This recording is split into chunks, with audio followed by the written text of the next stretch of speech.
Hi, I'm Victoria. I'm a child psychiatrist, parent coach, and educator, and I'm also a mum.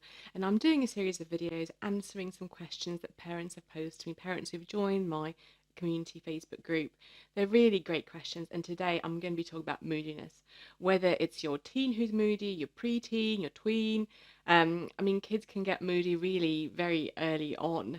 Certainly, my daughter is getting to that age where we do see moodiness, and I think it can be really difficult to deal with if you're not entirely sure where it's come from. So I'm going to talk a little bit about those things, about what might be practically helpful, what you can do to basically keep sane yourself but also support your child when they are feeling a bit like that. Please do join my Facebook community group. I'm always very happy to have people there. I do some free lives there as well, which are hopefully helpful parents answering some very specific questions to their needs, really, to their families. And you can always ask questions anonymously when you join up there. It's just a very nice place where parents are positive and supportive of each other. And also, please do join my email list. I send out an email a week, usually with a video like this or with a blog article looking at something very practical, thinking about how to use the four essentials that I keep on talking about to solve your practical sort of parenting conundrums, really. So please do join up to that. Otherwise, stay tuned and I'm going to talk about moodiness.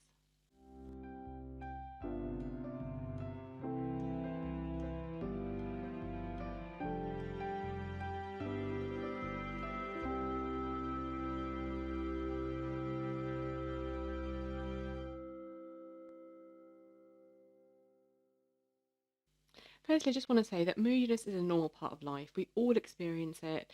It's just part of learning how to be with your emotions, how to deal with them, how to tolerate them, how to maybe even make them less intense. I think what's a bit tricky is, of course, kids and teens have fewer tools usually in order to do that. So that moodiness might be a bit more intense, might be a bit more prolonged, might affect behaviour even more. But a lot of adults can also experience that. It really depends on your individual tools that you have. And for some adults, they will also struggle to manage their emotions. So it's not just about children being children or teens being teens. It's actually about the skills you have to be able to tolerate your emotions. And also, different individuals have different capacity for experiencing emotions. Some people do just experience them more intensely than others. And it's not just about your age or what your hormones are doing in terms of teenagers.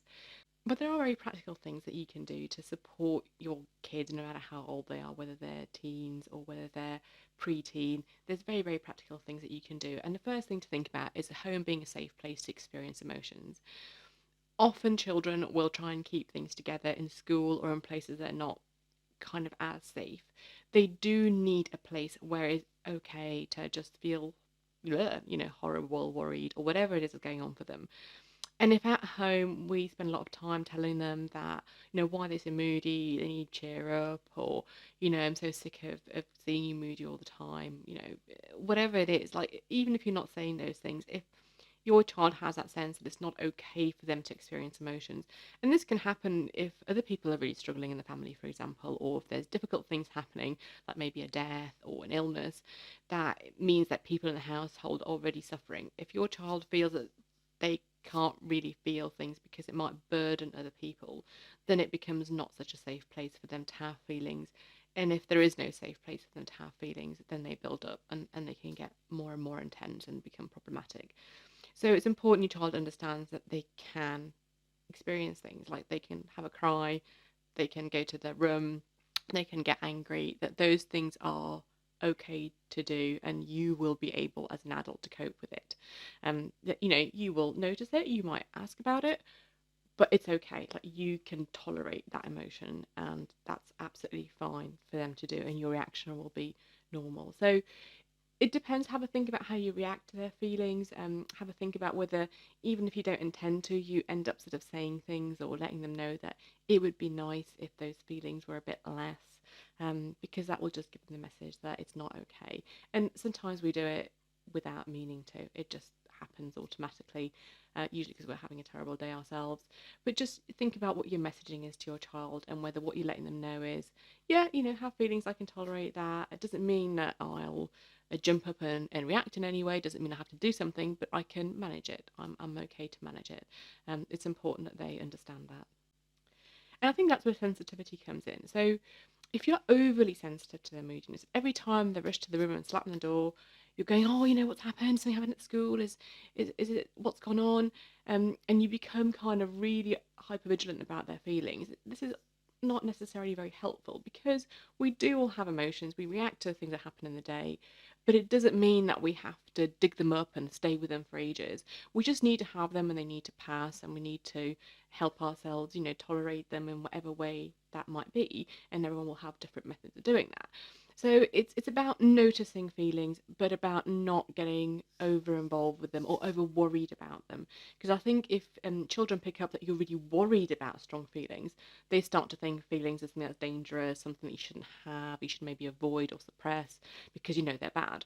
But if you're like, oh gosh, something happened at school, and they might tell you, they might not, but if you just notice, I can just see that things are a bit tricky for you, but not necessarily go deep into asking about it or talking about it loads, then that will help them know that you've noticed, um, but that you're not worried about it or getting very stressed about it or having to know all the details of it.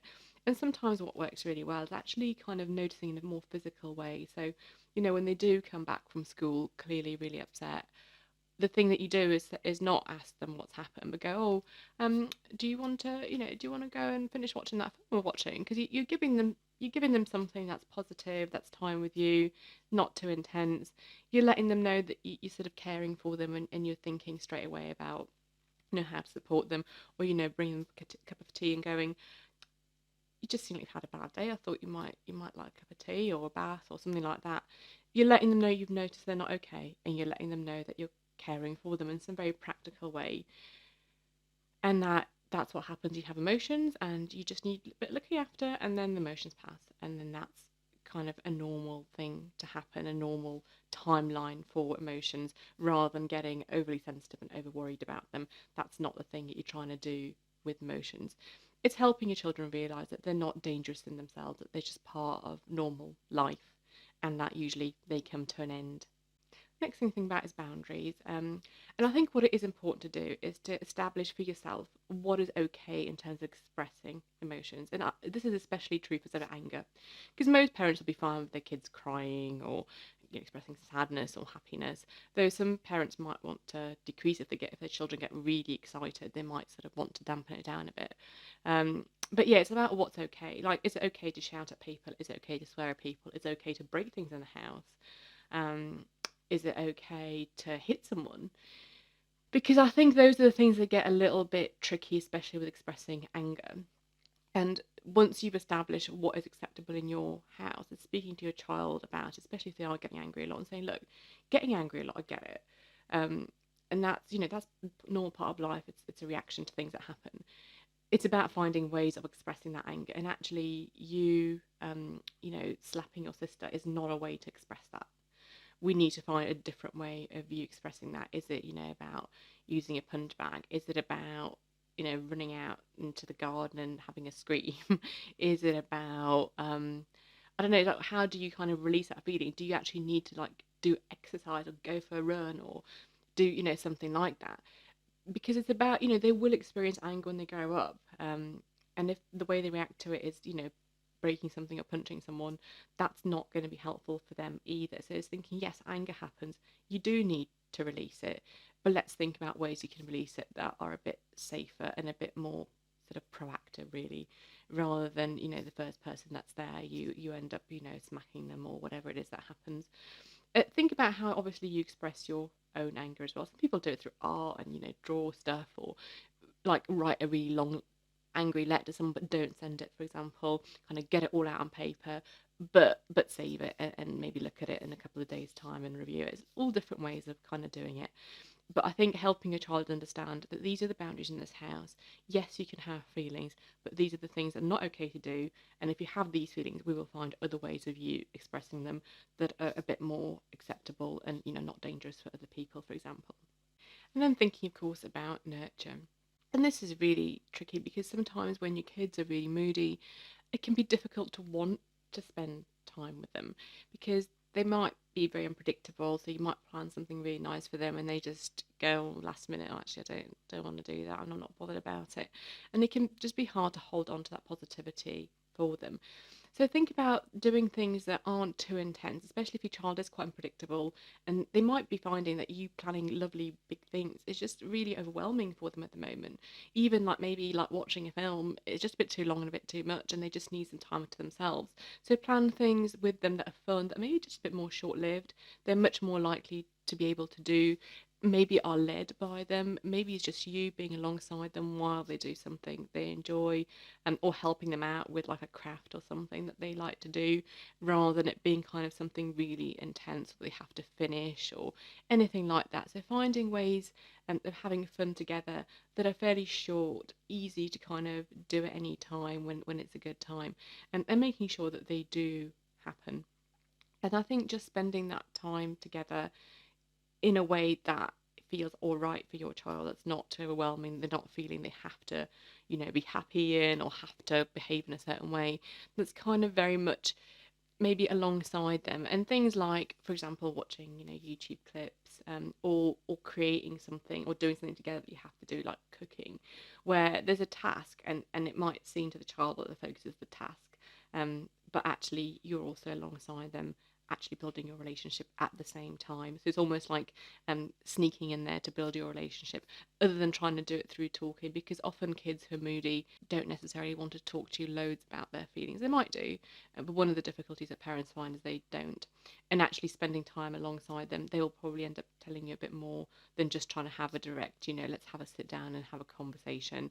So plan little things, short things that you don't think they'll find overwhelming, that are alongside them, doing something practical, or maybe like watching something that's just not too intense.